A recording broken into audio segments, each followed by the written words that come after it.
সাভারে ভুয়া র্যাব পরিচয়ে ডাকাতির চেষ্টার অভিযোগে কুখ্যাত ৯ সদস্যের এক ডাকাত চক্রকে গ্রেপ্তার করেছে ডিবি উত্তর ঢাকা জেলা police.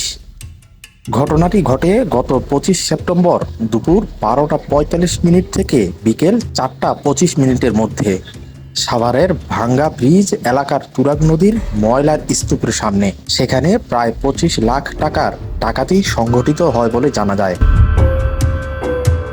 Police super Mohammad Anisuzzaman PPM এর নির্দেশে ডিবি উত্তর ঢাকা জেলার একটি বিশেষ টিম তথ্য প্রযুক্তি ও গোপন সূত্র ব্যবহার করে ডাকাতদের খুঁজে বের করে। অফিসার ইনচার্জ মোহাম্মদ জালাল উদ্দিনের নেতৃত্বে এসআই মুত্তালিব, এএসআই মেহেদি মাসুদ এবং তাদের টিম গত ১২ অক্টোবর বিকেলে অভিযান চালিয়ে সাভার ফুলবাড়িয়া বাস স্ট্যান্ড এলাকা থেকে প্রথমে ৭ জনকে গ্রেপ্তার করে।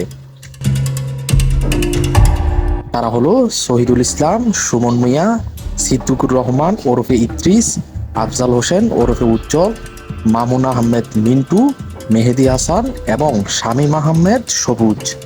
তাদের কাছ থেকে উদ্ধার করা হয় একটি সাদা নোয়া গাড়ি, খেলনা পিস্তল, র্যাব লেখা ৩টি jacket, walkie talkie, handcuff, electric shock machine, সেনাবাহিনীর লোগোযুক্ত নোটবুক, ভুয়া নাম্বার প্লেট এবং ১০টি সিম সহ বিভিন্ন সরঞ্জাম।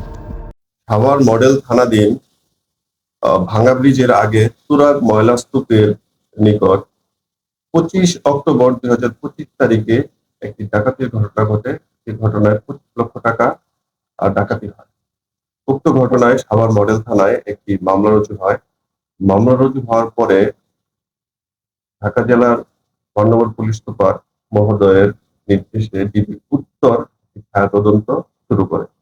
ছায়া তদন্তের এক পর্যায়ে ডাকাতদের উপস্থিতি শনাক্ত করে তথ্য প্রযুক্তি এবং গোয়েন্দা তথ্যের ভিত্তিতে।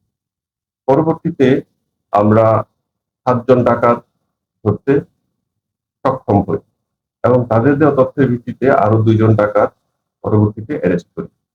ডাকাতদের কাছে র্যাবের কোটি, ওয়াকিটকি, খেলনা পিস্তল, হ্যান্ডকাপ সহ আরো বিভিন্ন সরঞ্জাম উদ্ধার করি।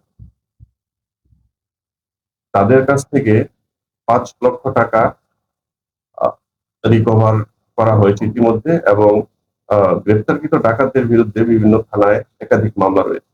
পরবর্তীতে তাদের স্বীকারোক্তি অনুযায়ী ডিএমপির কাকরাইল এলাকায় অভিযান চালিয়ে আরও ২ জন শাহাদাত ও ফরাদ হোসেনকে গ্রেপ্তার করা হয়। তাদের কাছ থেকে লুণ্ঠিত ২৫ লাখ টাকার মধ্যে ৫ লাখ টাকা উদ্ধার করা হয়। প্রাথমিক জিজ্ঞাসাবাদে ধৃতরা জানায় তারা দীর্ঘদিন ধরে ভুয়া র্যাব পরিচয়ে ঢাকা ও আশেপাশের জেলায় ডাকাতি, ছিনতাই ও অপহরণের মতো অপরাধমূলক কাজ করে আসছিল। তদন্তে জানা গেছে এই চক্রের সদস্যদের বিরুদ্ধে দেশের বিভিন্ন থানায় মোট ৩০টিরও বেশি মামলা রয়েছে, যার মধ্যে ডাকাতি, ছিনতাই, মাদক ও অস্ত্র আইনের মামলা অন্তর্ভুক্ত। বর্তমানে গ্রেপ্তারকৃতদের বিরুদ্ধে সাভার মডেল থানায় দায়ের করা মামলায় আইনি প্রক্রিয়া চলমান রয়েছে।